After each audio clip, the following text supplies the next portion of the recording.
নিষিদ্ধ মাংসক লৈ উত্তপ্ত হুজাই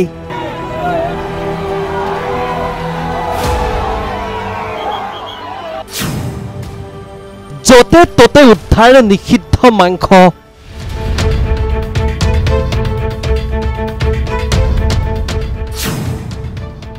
ৰাজপথ অৱৰোধ কৰি প্ৰতিবাদ ক্ষোভিতৰ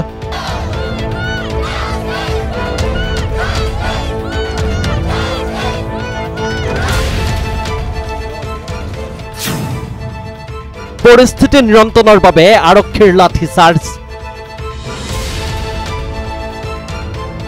নিষিদ্ধ মাংসত যতে ততে পেলাই সাম্প্ৰদায়িক সংঘৰ্ষ সৃষ্টিৰ অপচেষ্টা দুষ্ট চক্ৰৰ ৰাজ্যৰ বিভিন্ন প্ৰান্তৰ লগতে হুজাইতো উদ্ধাৰ হৈছিল নিষিদ্ধ মাংস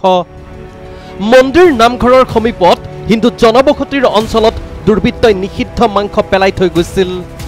বিশেষকৈ হুজাই জিলাৰ যোগীজান আৰু ভূঞাপট্টিৰ বিভিন্ন স্থানত উদ্ধাৰ হৈছিল নিষিদ্ধ মাংস তাৰ পাছতেই জাঙুৰ খাই উঠিছিল স্থানীয় ৰাইজ ৰাজপথ অৱৰোধ কৰি তীব্ৰ প্ৰতিবাদ সাব্যস্ত কৰিছিল স্থানীয় জনসাধাৰণে ঘটনাস্থলীত আৰক্ষী উপস্থিত হৈ নিয়ন্ত্ৰণ কৰা পৰিস্থিতি ইতিমধ্যে দুটাকৈ গোচৰ ৰুজু কৰি হুজাই আৰক্ষীয়ে আটক কৰিছে মুঠ 9 জনক news desk report Prag news digital